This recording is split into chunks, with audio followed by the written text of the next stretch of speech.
Good afternoon, good morning, everybody, and welcome to this week's installment of Sedaru Live. Today on our webinar, we're going to be talking about improving billing accuracy and customer service with Sedaru Meter Management. My name is Dylan McFeetris, and I'm the Product Marketing Manager here at Sedaru. And today with me, I have Kevin Koshko, our Chief Product Officer, who's been with Sedaru for 74 years. Sorry, Kevin. Had to. All right. Thanks. So this morning, everybody, we're going to be talking about meter management and how Sedaru can help you with that. There's a lot of aspects of this. So today's session is going to be a little bit of a surface overview of a number of different topics. We're going to show you how meter management spans across the Sedaru platform and how we can help you with all aspects of it, all the way from cost recovery to simple asset management in the field. As usual, we start off a little bit with our drops automation continuum. And this really represents the customer's journey from the paper-based utility of the past to the self-driving utility of the future. Last time we introduced this awesome new animation where we're showing off all the different Sedaru solutions down at the bottom. Today, we're going to be showing you a couple of different of our products. We're going to talk about Omni and Field Force. We're going to hint a little bit at Sedaru Ops for loss. And a lot of what we're showing you today, as with most of our sessions, is based around Sedaru Connect, which is our integration platform, which allows us to pull in disparate data sources and to tie those all together in our platform. Usually I talk about what letter we're at today and sort of what the topic fits. But because we're doing sort of an overview of a lot of different areas, we're going to tackle just about every letter here in the alphabet. So as usual, it's about the journey, so we'll talk about this from different angles today. A little bit of an overview of our agenda for today. We're doing a quick introduction. We do have some poll questions today, which I'll talk about here in a little more detail. Then we're going to kind of set the stage with meters as assets, talking about the importance of meter accuracy in your utility. And then we're going to get into some different product demonstrations, and we'll introduce each of those as they come up. Finally, at the end of the session, we'll review the poll questions with everybody and use that as a topic of conversation. And as usual, we'll have question and answer at the end. So appreciate you guys throwing any questions you might have into the chat window or into the questions section, and we'll try and address those when we get to them. All right, so poll questions today. I'm going to kind of walk you guys through the 3 questions we have real briefly on screen, and then I'll go ahead and launch the poll. The idea is for you guys to just give us a little information about your utility, where you are in your journey, and the different aspects we're asking about. The last question I'll get to here in a second, you're going to kind of have to answer at the end after we finish the presentation. So what are the 3 biggest challenges with meter management at your utility? Go ahead and pick your top 3. Poll question number 2 is, how far is your utility along the path to smart meter adoption? We recognize that everyone's in a different place with this. So we have items from there's no smart meters in place to, we're over 90%. So just give us a little bit of an idea of where you guys stand and sort of what you're working on. And then finally, we're covering a bunch of different topics today, as I said, at sort of an overview level. We were interested to know which of these would be the highest priority for you guys if we were to do a longer session on just one of these topics. So this one will be a little hard to answer until we get pretty close to the end. But I'll give you another prompt before we finish up the webinar today to finish up answering your poll questions, and then we'll roll into the question and answer. All right, any questions, Kevin? Anything you want to add before we get started? No, I'm excited for this one. And for those of you who don't know, Dylan is quite the expert in meters and customer service technology. So I'm excited to have you lead this, and I think we're going to have a lot of fun. That's right, Kevin. This is my first time not just being the MC, so a lot of extra pressure today. That's right. All right, so let me go ahead and launch the poll, guys, and then we'll get started here. So I'm going to click this on, and what you should see is there'll be a little pop-up window which you guys can move around, so you can interact with this as you follow the webinar. But we just ask that, by the end there, we try and get your 3 questions answered so that we can review the results with everyone and talk about it in a little more detail. So this will be up pretty much throughout the rest of the webinar. All right, so let's talk about meter management, right? And so when we talk about meters, it's important to understand that meters are just like any other asset. They require maintenance, tracking, replacement. But there's a whole bunch of other pieces to meters that's important to understand. Meters are one of the more complex assets you have in terms of the technology associated with them. There's also a lot of touch points between the meter and customers and billing and the office staff. And that's where you get into a little more nuance and importance in terms of how you manage them, right? Your other assets, mostly, they do all contribute generally to your distribution system or your water sourcing system or your water treatment system, but they don't really directly impact a specific customer in the same way. These are really high touch assets, right? For the majority of your meters, whether you're reading them manually, remotely, other ways, you're touching them at least once a month just for that aspect, plus any other asset management you might be doing. On top of that, they can be a little touchy, and I think a lot of you have experience with this out in the field. So we'll do a little tour of some photos here. This is what everyone pictures when they're, talking about going out there to work on a meter, right?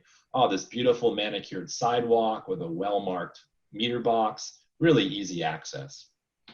Probably more likely is you get some dirt over the top of it, you got to dig it out, and then you can get to your work. Frequently, you'll find that maybe the pit is full of mud or water or some other sort of issue that you have to deal with. If your utility resides in the Northeast or the Midwest, you have issues of meter access that are completely different. Like, can you get into this person's basement? And how do you go about that? And then finally, the dreaded snake in the pit. For those of you, I'm from the Northeast. The first time I heard a client talk to me about snakes in the pit, I had no idea what they were talking about. And yet I have seen them in person. So obviously this is a fun one to deal with when you're dealing with meters as an asset. All right, so let's go ahead and talk a little bit about accuracy, right? So meter accuracy is incredibly important to your utility. I'm not going to go into every detail of ways this can be the case, but there's an impact based on that meter accuracy to all sorts of different aspects of the utility. One being kind of the larger whole thing, which is that you guys are supplying a resource and charging customers to cover your costs. And so if you're not covering your costs effectively, you have to end up raising your rates, which ends up with a negative impact to customer satisfaction. When bills are inaccurate, you know how that can go with lots of things, say, making the news or other issues. And so there's a big aspect to this where these are really one of your most critical assets, and they can have the biggest impact, unfortunately, on how the public perceives your utility or what's going on. So really important, lots of different ways that we want to focus on this. So one of the bigger issues, though, is that meter accuracy is not constant, right? So this changes over time, over a whole bunch of different factors. These four are really the biggest factors that impact meter accuracy. The size and type of meter, in other words, what the mechanism is for measuring water, the flow rates that are being used at that specific meter endpoint, the age of the meter, and then water attributes and quality in your area. Some people deal with water scaling, others with hardness and softness. So there's a whole bunch of different factors that come in here that will play and wreak havoc upon your meter accuracy. Generally, you know the accuracy of a meter when it's installed in the ground. And over time, that degradation is something that's important to be able to find out. So you can see here, get a picture of some different meters with some calcification and scaling inside the glass, which can be a problem. And if you squint really hard, there's a bit of a accuracy degradation curve on the right. And so what I'm going to do, just to provide a little more information, is I'm going to hop out of the presentation real quick, and we're going to take a look at a couple of different studies that are out there. For those of you that like to geek out on science and meters and things like that, like I do, there is a ton of this out there on the internet. I've just brought up a couple different ones to show some examples. So what I'm looking at right now here is a study that was done in England comparing the two types of meters, an M1 and an M2, and I can't tell you what that means in this particular case, and comparing them with flow rates and age. And so what they're doing here is they're charting out the degradation and accuracy over the age or relative age of that meter, and they're showing it at different flow rates. And so you see these two meters have drastically different curves. This one's relatively linear. This one has a little bit of an up curve after a certain point in age, which is interesting. But either way, this is one of those things that's really important to understand, is that, as those meters typically get older and have had a higher volume of water going through them, their accuracy goes down, and sometimes, unfortunately, exponentially. This other one I'm showing you here is actually from Mastermeter. I am not endorsing any products on this video except for Sedaru, but I did kind of try and grab things from a number of different manufacturers. Now, this is an engineering spec that they produced for a new type of meter that they were putting out, this octave ultrasonic. You notice meter size-wise, it's 2 inches and up, so this is not generally considered a residential meter, but it is using this ultrasonic electronic approach. What they're showing here is the accuracy curves at flow rates, right? So the last one was looking mostly at overall flow and age. This one is showing that meters have a really high factor of being targeted to a specific flow rate area. So a 2-inch meter really has pretty good, really low flow rates. It's not really accurate, but then once it gets up, it looks like this is in the 2-3 gallon per minute range. It starts to level out, and then it slowly gets worse over time.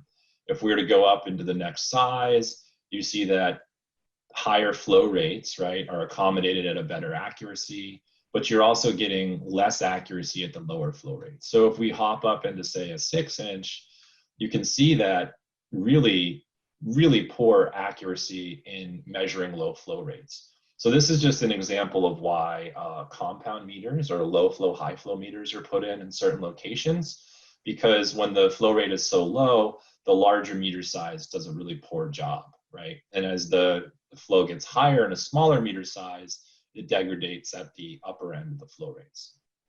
So these are, again, just two aspects of what's important to understand about meter accuracy in general. So we're going to hop in quickly to talking about revenue and loss. So this is another aspect of meters as assets and their higher value to the utility. So, even in the write-up for this webinar, I mentioned this sort of, meters are often referred to as the cash machine of the utility, right? It's sort of it's your revenue recovery. In most cases, it's the only source you have. So the biggest issue here is, what if your cash machine wasn't doling out the right amount of money, right? As a consumer, I walk up to the ATM and I request $40. If that ATM shoves $80 out of that, you can guarantee I'm going to walk away with the $80, right? And so it's you guys that are left holding the boat in that case. So that's a really good example of where the value is. If the accuracy of your meters is not good, you're not billing for the appropriate amount of water. Biggest goal for utility is to bill for the highest percentage of water that you produce. And what that requires is a really tight source to tap system, right? And we all know that most water systems are not as tight as we'd like them. There's all kinds of different sources for loss from the original production all the way to the meter. And so one of the big things that we have to do in sort of the water loss aspect and conservation aspect of the utility is to be able to measure what the losses are and then attribute those to what the sources are, right? So in this kind of long stream, I'm obviously showing, it's got a shower head in a water tank here. I'm showing pretty much the two ends of the spectrum. What happens though is, if your inaccurate meters are not measuring and charging for the amount of water that goes through them, this is one other area of water loss, right? So anytime you have water loss in your system, that is lost revenue. And what this ends up doing is creating a vicious cycle, right? So if your demand is increasing slowly over time in your jurisdiction, you have big, large capital improvements you may have to do to add a new pump station, let's say a new water tank, perhaps find a new source of water. Those are massive outlays of money. And the more you can keep your demand and supply in check, the better off you are. So if you're not billing for the full amount, you're not recovering the same amount of your cost. And this is what can become a pretty big driver for you. So accurate meters are really, the importance here is to qualify and quantify your apparent loss. So how much water was lost in the distribution system versus how much water went to the meters. This is what accurate meters can allow you to do, is to classify those losses by the source, or the most likely source, which is a big part of the AWWA M36. All right, so There is a nice water leak for you in a basement. I think this is really pertinent to what we're talking about here. All right, so let me just check in on where we are for a second here. And we're about to get into how Sedaru is going to help you out. What we're going to do is we're going to introduce each sort of demo, and then Kevin's going to jump into the system and show us a couple of really cool things about how Sedaru is helping with this particular aspect. So first off, Kevin, we're going to talk a little about customer service requests. You know, customer service or the office staff, they're really interacting with consumers every day. And there's a whole bunch of different ways they're interacting, you know, in phone, in person, self-service portals.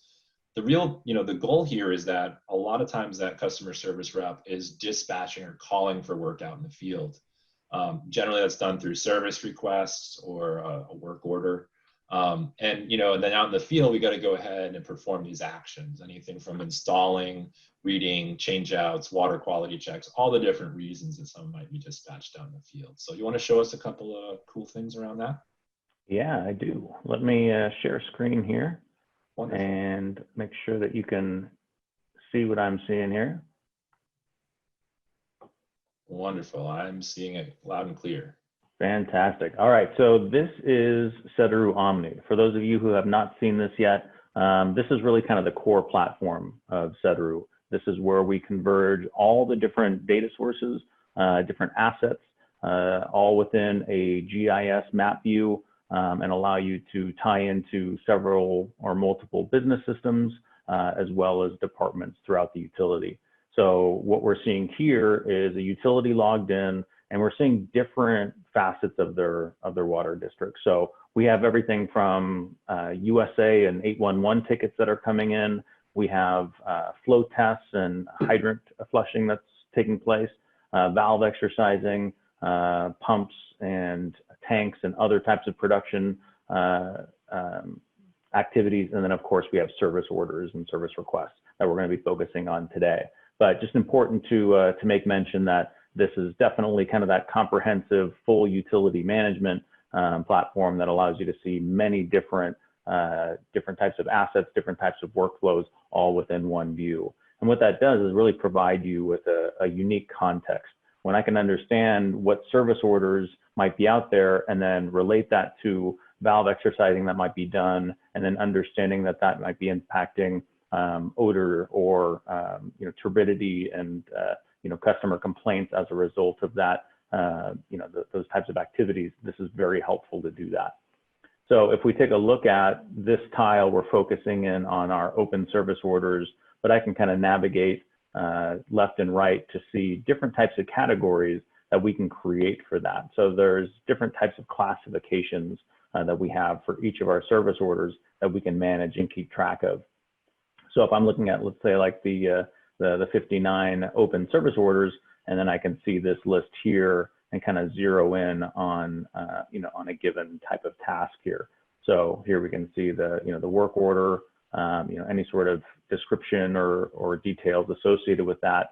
In this utility's case, they have a direct integration with Tyler Munis.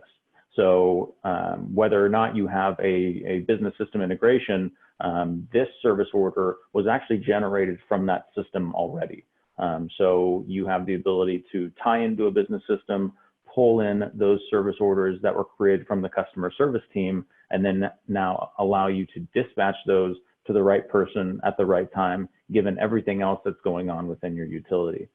So I can see that this has already been assigned to Chad, and then we have the status, the start date, priority, all of that can be defined here. If I wanted to change that, I can easily update that assigned to and do that as well.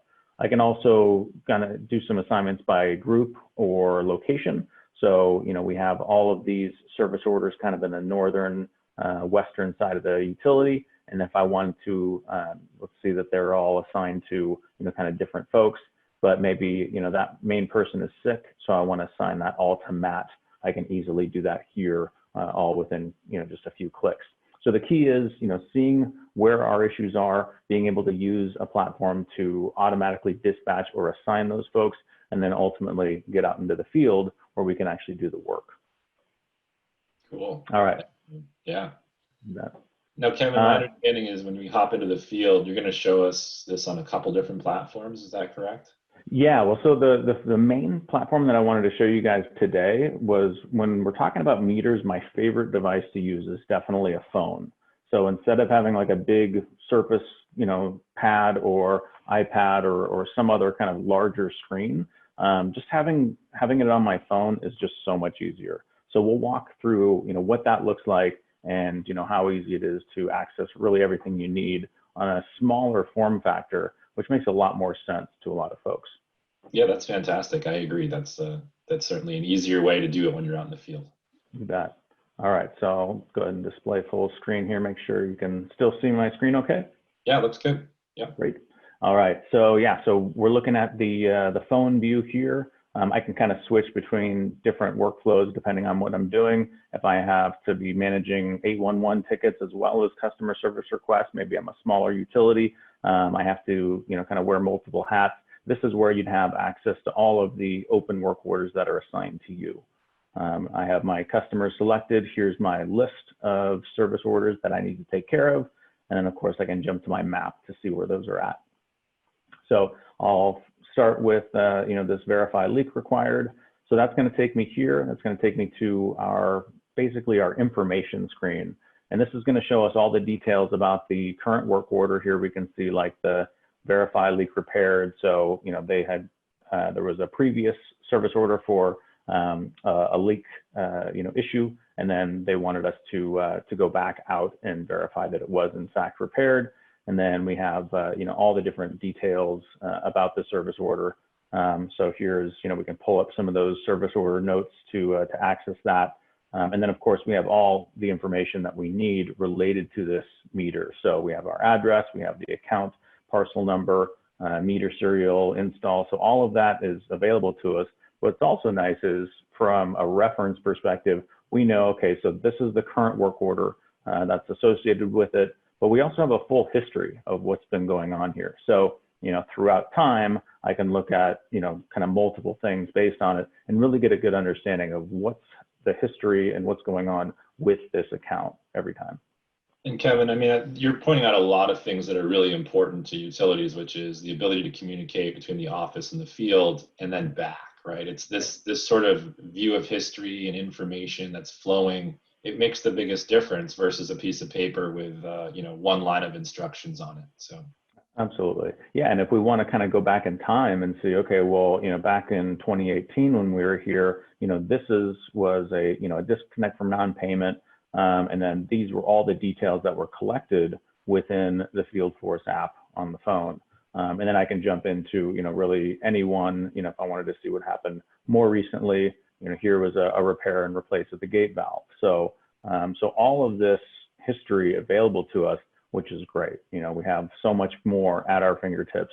And, again, just bringing our own device, using the phone that we have, or, a utility issued device, but I love the phone form factor for this. So, and then of course, jumping into the work, so we can go ahead and start our service order. And then at that point, we can go ahead and start filling out all the details that we want. So depending on, what we found out there, and then of course we can fill in, serial numbers. So we have, full keypad data entry here. If there was a changeout that we had put in, we can kind of fill out the old and new. And we'll go into, more of the data collection, shortly here, but just wanting to show, really the key here being the ability to easily access history, easily access what's upcoming and work that's assigned. And then of course, the ability to easily go in and enter in that data without having to be, a computer expert, right? We wanted to really minimize the typing required, big buttons, keypads, and allowing tick lists and other things to minimize that effort. Awesome, Kevin. That's great. I'm going to take back screen control from you, and sounds good. We'll talk about the next kind of set of use cases and reasons that meter management is critical to your utility. So we're going to talk a little bit here now about, and Kevin, can you see my screen all right? Yes, I can. Okay, we're going to talk about meter testing and calibration. So, a couple things about this. Personally, I have some pretty strong opinions about this and wanted to kind of share. So meter testing and calibration is really critical to understanding meter accuracy, right? We just kind of talked about how important that accuracy of the meter is to, you're being able to bill for the appropriate amount of water. But this goes in a couple of different ways in that even if the accuracy of your meter is not close to 100%, if you know what that accuracy is, it can have some value to you as a utility as well.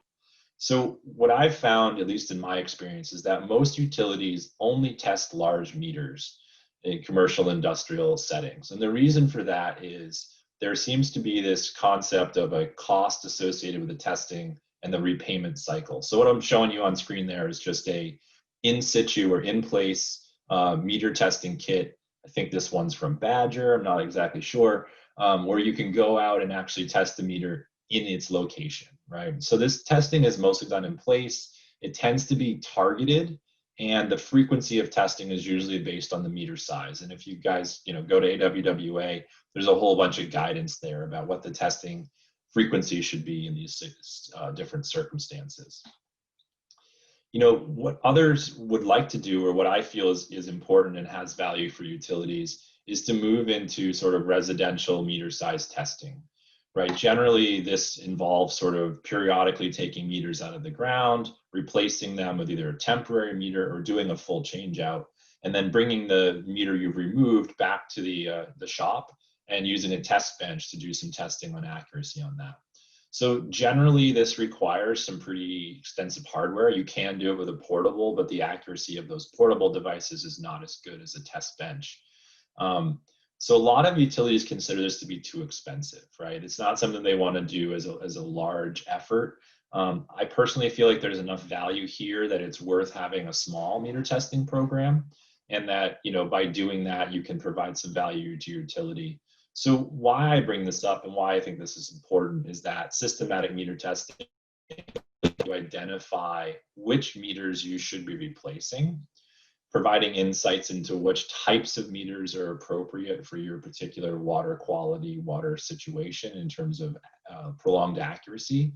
And really, if you think about it, the reason that most utilities test their large meters is because those have the largest volume of water going through them. So there's a lot of ways to do a targeted meter testing program that provides you the same value as as a sort of comprehensive meter testing by using what are considered meter cohorts.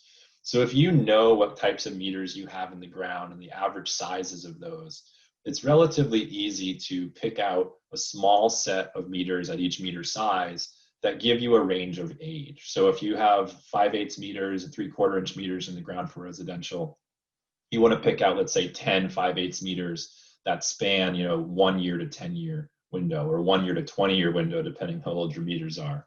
And what you can do is test just that small set and then try and come up with a weighted average for your meters in the ground. And again, this is really meant as a way to sort of accelerate or give you a good gut feeling and provide some insights without the huge cost of doing a massive meter testing program. There's also an impact here to the adjusted water loss calculations. So what you're able to do if you have these accuracy values, or you can say what the accuracy is on average at different ages of meters, is you can start to actually use those in your calculations to determine how much water you should be billing for versus how much you are, all these different aspects. And so this is a topic we could get into for a full hour easily, but we're going to kind of move on at this point. What I do want to do, though, is I want to show you one other thing outside of the PowerPoint presentation. And this is just, I mentioned AWWA a number of times. One of the things that's really great about what they do is they provide guidance on how you should test, when you should test, those types of things. So I'm looking at an addendum that was actually put out, I think, in 2018 for the M6. And what this does is it breaks down by meter type. So we have compound meter here. This is a fire service. We got those electric, magnetic, and ultrasonic meters that we were talking about earlier with master meter. And what it does is provide you what the rates, maximum, intermediate, minimum. It tells you how many gallons you should put through it, what the accuracy limits are, and provides guidance on how you should test your meters. And so when Kevin shows you here in a minute some of the meter testing, the forms that we create at Sedaru can be customized to your meter type specifically. And so when you're doing these meter tests, especially if you're doing something like a compound meter, where there's a crossover point, sorry, I obviously don't know where that is anymore. You know, there's some differences in the test, right? You don't take a mid-flow intermediate rate on a compound meter, you take a high, low, and crossover. So these forms can be, you know, tailored specifically to the meters that you actually have in the ground, and that therefore can be, you know, very accurate in providing you what you're looking for. So go ahead, Kevin, take it over, and we'll come back to the Changeout program here at the end. All right, sounds great.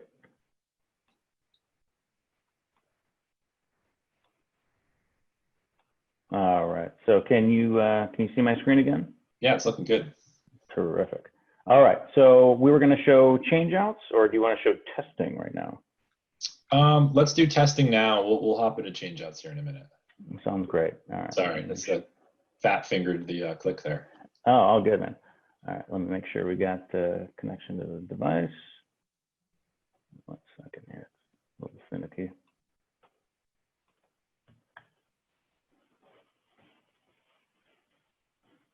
All right. Yeah, so guys, I'll just say that one of my questions at the end is going to be on your meter testing program. So if you, you know, have any notes on that, I'd appreciate hearing about them at the end of the session today. All right, can you see my device okay? I can, yeah. Perfect. All right, so let's start with just to kind of as reference here. So we're looking at just a meter right here. We can have a work order that's assigned to it, or we can just have the meter itself, like if we're running through and just testing you know, different meters depending on, you know, if there's issues on it or bill issues. But in this case, you know, I'll go ahead and select this meter here. That's going to get me to the info screen, all the data about it. And then we're going to go ahead and hit start, and we're going to perform our, we can see meter testing as one of the options here. All right, so by default, it's going to give us some of that key information, the address, customer name. So we'll start filling it out here, our test date. You know, we'll start entering in the key data here, like our serial number. We'll have our manufacturer, diameter, and the type as well. So we can go ahead and enter in those details. You saw that, you know, pick lists, you know, keypad, so very straightforward data entry on that. And then here you can see the categories for the different flows depending on the meter size. So since I chose a 1 inch, it's going to show me the an 8 inch, or excuse me, an 8 GPM, 20 GPM, and 275 GPM flow test for us to use. These are obviously configurable depending on what type of flow test you want to do, but that would be easy for us to, you know, go ahead and get our read started. And just to, you know, make it simple to follow along, we'll just kind of use some more round numbers, and let's say that we start our read at 1,000, and then that stop at let's say 1,100. So, and then we can say, okay, so, you know, from start to stop, we did, you know, 100 units. And then let's say our test meter was actually, you know, 102. So, and then from there, we can kind of define, you know, that bench meter's accuracy. You can set this up so the user puts it in, or you can just obviously have this already set for them. So that way they don't have to fill it in each time. But basically being able to calculate from there. So here we can see that low test volume, which was, you know, 1,000 to 1,100. And then we can see that low accuracy of 0.97. So as we kind of go down the list here, we can work on our mid flow next. So we're going to say that we started at 1,100, and then we're going to stop at 1,300 here. So, and then we can say that our test meter volume was 220. And then same accuracy as before, we'll go ahead and mark that as 0.99. So now we can see that mid accuracy, you know, going down to, you know, to 0.90. And then last but not least, we'll do our high flow test. So, you know, from our start read there, where we would be at, what we had before, 1,300, so we'll start there. And then our stop read, we'll say that's 1,700. So our test meter volume, let's say that was 550, so, you know, quite a bit more. And then still keep that 99 accuracy. So here is where we can see, you know, at the high level, you know, we had, you know, quite a bit of degradation. Of course, we can also, you know, include a photograph of that. So I hit that. We'll pull from our image library here. We'll get that recent one that we got. And now that has been added to our work order and results. And then if we wanted to, we can fill out, whether it passed or failed, depending on which parameter that we wanted to define, and then any sort of free form comments as well. So I can hit done. And then from there, now that we can see, okay, here's our, the attachments that are associated with that, any sort of history that's tied in as well. And now we have access to that for the future. Very cool. Very cool. Kevin, anything else you wanted to show about meter testing? For testing, that's pretty much, just wanted to show that kind of field interface. Of course, back in the Omni, we can take a look at all of the meter tests that we have done. We can take a look at ones that are, depending on a certain accuracy percentage, and we can categorize those separately and run reports on them individually, which is really nice. Yeah, we can run a metric based on the results, right? On exactly. The results. Yeah, that's really cool. Yep. Another thing I just want to mention as I switch back over, if that's okay, is we can actually, the information associated with that test is actually stored in the system, right? And so the amount of volume we just put through that meter is available for reporting purposes. So if you are doing a meter testing program, you can actually then classify the amount of water you're using for that meter test on your M36, which really helps your water loss. All right, so hopefully you're seeing my meter changeout program screen here. And we're gonna go ahead and get started on this topic. Should be our third topic today. So, most utilities are somewhere on the path to changing out their current meters. I was looking at the poll here while Kevin was talking, and yeah, you guys are all somewhere on the path, right? Everyone's in a different spot. Most of the time when you're doing that, you're replacing it with newer technology such as AMI. Just got a picture here of a utility I worked with in New Mexico for a long time.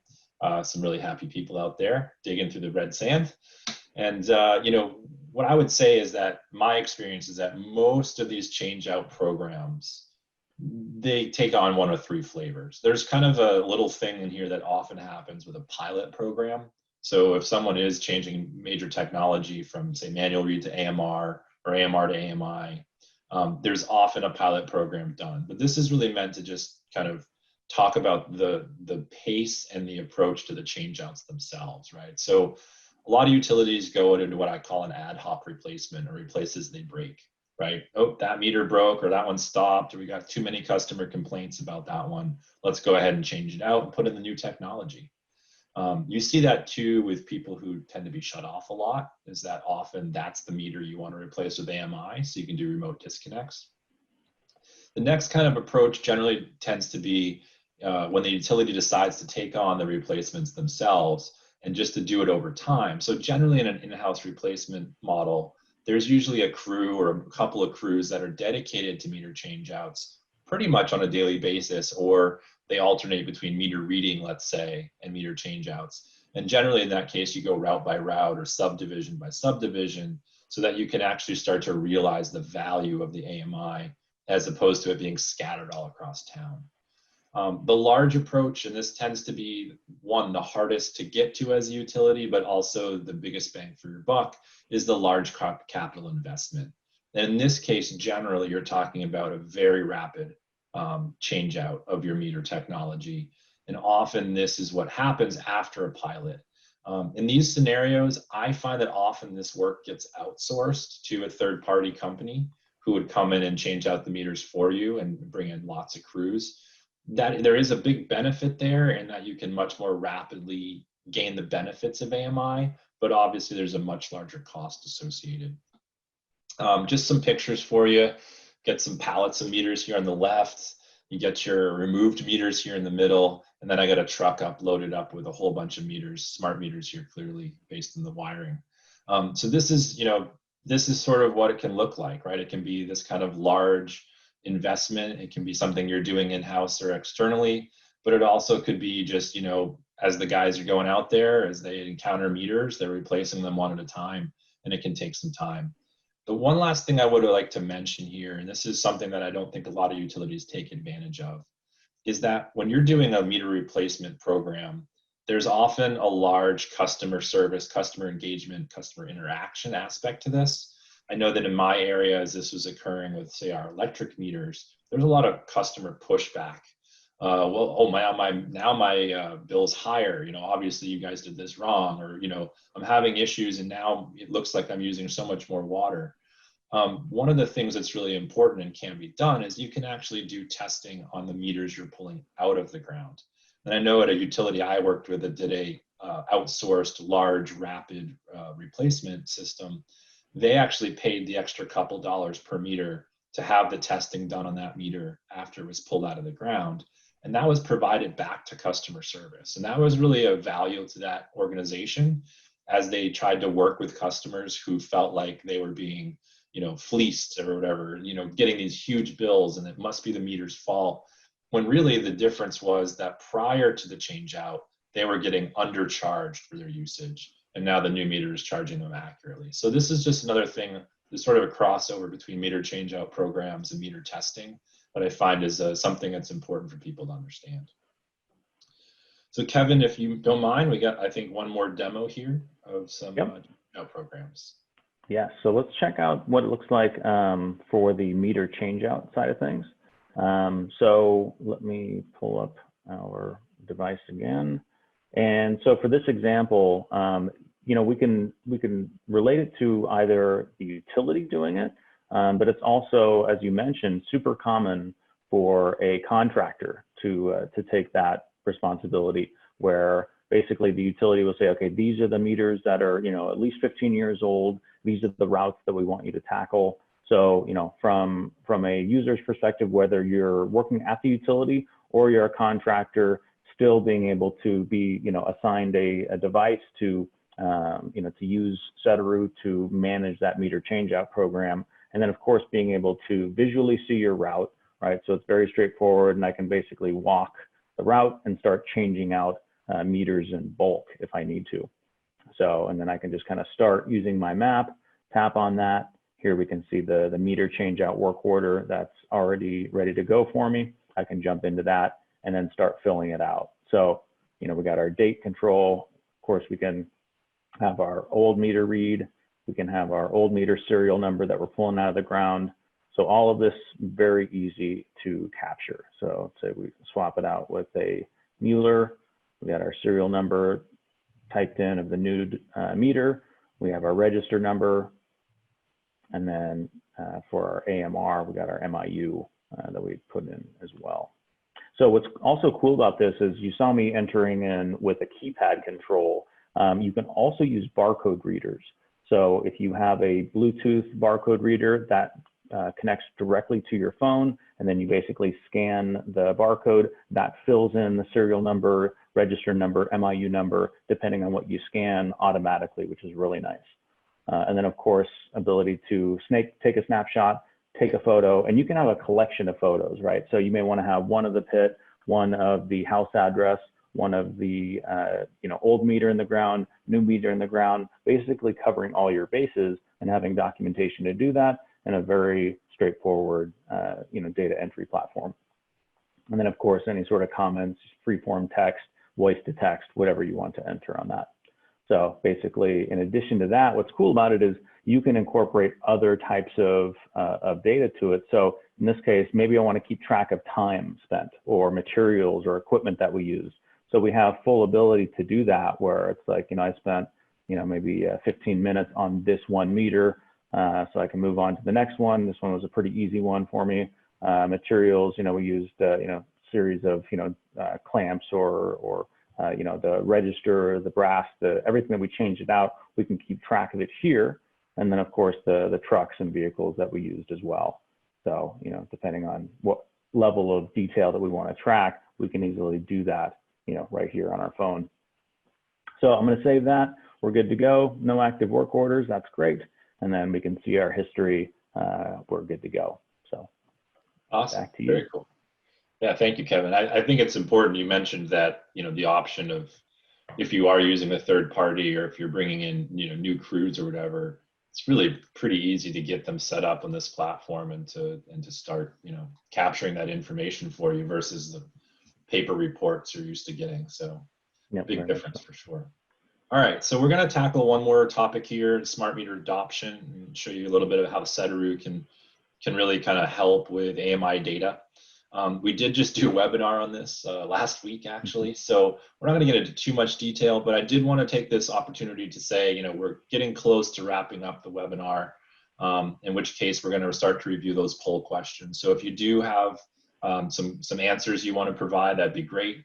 The last question, especially at this point, is sort of what you'd love to see a deeper dive on in the future.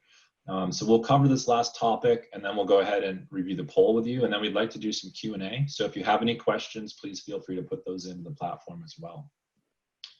All right, so smart meter adoption. I just wanted to highlight a couple aspects here. For those of you that are not as far down the AMI or smart meter path, the constant stream of data you're going to get out of these smart meters is really what becomes the tool and the reason for doing this. And there's lots of other justifications for smart meters, but I want to point out a number of different ways that this value is provided. So the data that's available, or the data access, I should say, that's available, provides a number of different ways for value. So one, with AMI meters, you can capture customer demand, right? So across your system, across smaller sections, you have the option of using district metering, which is where you sort of use your larger meters to isolate sections of your system to be able to calculate demand and other things that go on in just that one system. It allows for granularity in terms of what you're trying to do. Some of these AMI meters provide remote connectivity such that you can do actions on them in addition to reading. So, currently most of the time you're just pinging them to get a reading back or to get a reading for a final bill without having to send somebody out. But a lot of these meters now are allowing you to turn them on and off remotely and capture other activities and information. Obviously, AMI can simplify your meter reading process and sort of remove people from the field walking around holding a handheld or driving a van at 22 miles an hour down the road. So those are some obvious benefits. There's flow alerts and leak detection that are built into a lot of these proprietary meter systems. Generally, those vendors have a way for flagging that and making it available to you. And then also, as we've mentioned a couple times, the ability to help with calculating apparent water loss. So just a real teaser screenshot there, because we're going to get into this in a little more detail. But additionally, AMI data can be combined with SCADA and sensor data, and which would allow you to provide a true water balance in your system. And this is where the real value is, and why we just did a session on Sedaru Ops for Loss, which is a product we use to help kind of with all of that. And then right now we're currently writing an integration to a new AMI system that's been updated and has some new technology in it. And what we're trying to do there is going to be able to provide a meter to node hierarchy. So for those of you who are further along in your AMI adoption, or maybe in the planning process and evaluating vendors, a lot of the ways that this data flows from the meter is not directly back to your database. It goes to a regional node or catch point where it's collecting readings for meters in its area. And so there's this need now to be able to track what meter is associated with which node and to understand that relationship, because when you do have issues with meter reads not coming through at the correct intervals, or you have periods of non-connectivity to a meter, it is often not the meter itself that is the problem, but perhaps the node. And so there's this need in asset management of these newer technology systems to be able to track that at a hierarchy level, to understand the relationship of the server to the nodes to the meters and how that communication is transferring back and forth. All right, so we got a couple screenshots. Kevin, you want to talk a little bit to this one here? We're looking at Sedaru Omni right now. Yes, indeed. So this is using our integration to AMI. So the purple tile that you see highlighted right now, this is showing all of our continuous leak events that are coming from that system. So we have the ability to tap into different alarms. So that can be continuous leaks. It can be reverse flow events. It can be intermittent or long-term leaks. You can see meters that haven't been read. There's a number of different AMI KPIs and metrics that you can keep track of, and this is kind of showing that example. Yeah, and that's really, to me, Kevin, that's like where the value is, right? It's it's great to have 23,000 meters out in the field that are all smart, but if you can't see what's happening with them sort of in real time and to identify the issues and such, then you don't have as much value there. This really, you know, a lot of these types of things tie in with other events at your utility, right? If you have issues with like a water break or some other things that might occur, you might be able to see that through some of the AMI data, which is really, really helpful. You bet. All right, so we got one other slide. And again, we just did a session on this full 45-minute session a couple weeks ago. So, you know, in this case, we're looking at operations platform for loss. Kevin, you want to talk about this one a little bit? Yeah, so this is actually a pretty cool one, but this is showing kind of the anomalies between, you know, flows and kind of comparing SCADA versus AMI. And this is like a very specific zone within the utility. So like the Ansonia Derby zone, and this is showing kind of that trend. You can see the tiles up top kind of monitoring, you know, the percentage of meters versus SCADA. We have our usage, our demand. So, you know, and then even kind of that estimated cost of the unmetered water that we're keeping track of here. So Yeah, you know, pretty powerful visuals. For sure, yeah. And in this case, the yellow bars at the bottom are the actual usage demand coming through the AMI meters, whereas you have the kind of the top kind of let's call it seafoam green represents the overall system demand. And so the difference between those becomes the water loss calculation, and you can see it fluctuating on a daily basis, right? As there's generally less usage at night. Generally, your peak demand is during the day. And so what you're trying to do here is get a quick visualization, but as Kevin mentioned, it's also calculating a number of things for you, like the cost of that estimated unmetered water, right? And so yep. a lot of power in this particular system. So guys, that's pretty much concludes our session for today in general. I'd love it if you guys could finish up the polling. I'll give you another 30 seconds or so to get your last answers in. And then what we'll do is I'll be able to display this on screen for you guys, and we can take a look at the results. And then, as I mentioned, we'd love to answer some questions. If any of you guys have some, there's a Q&A button in your Zoom controls, and we'd like to address those today. All right, so I'm going to end the polling now, and then I'm going to share the results on screen, and hopefully you guys are also seeing this as well. So the question on the first one was, what are the 3 biggest challenges with meter management at your utility? This was giving you the option to choose 3. Looks like we have a pretty good tie here. Meter age, physical access, the change-out process, and meter testing look pretty. It's just about 50% of the respondents all had those as their issues. We do see some other ones, varied manufacturers and billing. You know, appreciate that information. Definitely about what I was expecting, especially given the answers to your next section, which I also looked at in advance. So a pretty good spread here, right? So how far is your utility along the path to smart meter adoption? Looks like we had 12 respondents in this case, with, wow, almost 50% of you guys having converted 90% or more of your meters. That's fantastic. But this is, you know, I've seen very different curves and different responses on different webinars for this type of question. But you do see that we have people all the way, you know, back, no smart meters in place or in planning, and then a kind of varied approach of moving across the how many of these meters have you actually converted. So very interesting. Appreciate that information from you guys. And then it looks like in terms of which of the topics we covered that people are most interested in seeing more about, looks like a slight winner on AMI adoption, integrations, and sort of the high-tech side of asset management. And some quick runner-ups on the customer service to meter actions and meter testing to water loss calculations. So again, those are sort of the 5, you know, use cases we talked about today. And, you know, as I was developing this session, clearly realized couldn't go into the level of depth on any of them I wanted to. So I think we'll take a look at these and hopefully get some of these on our calendar for early in 2021. Awesome. With that, guys, I'm going to stop sharing the results. And it looks like we do have a couple of questions that came in. So give me 1 second, Kevin, and I'll get these up for us. Great. All right.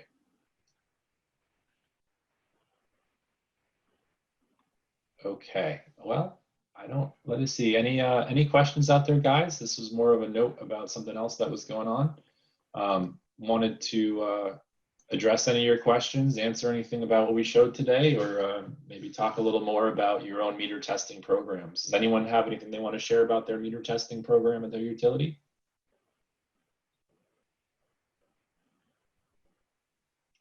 I'll give you about 20 seconds to type, and otherwise we're going to call it for today. One way or the other, guys, I will kind of move on to the next slide, and if there are any questions that come in, we will address them. As usual, wanted to just share, Sedaru, we ran this webinar today. We've been recording these webinars over time. Those are all available on our YouTube channel. If you're interested in seeing today's recording or sharing it with somebody else, or taking a look back at some of the other ones I mentioned today, like water loss. Beyond that, our social media is a great way to follow us, to understand what's going on, what we have coming out, announcements we're making, and that sort of thing. Well, I didn't see any additional questions come in. I want to say thank you to Kevin again for doing the demo for me today. Really appreciated it. Hope this was a valuable session for everyone on the phone, and hopefully you'll join us again in the future for the next Sedaru Live webinar.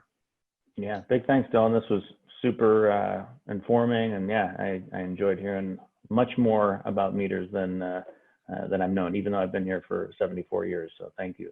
Yeah. Well, over time, Kevin, your accuracy degrades over time too, right? Well said. All right. Thank you, everybody. Have a good day.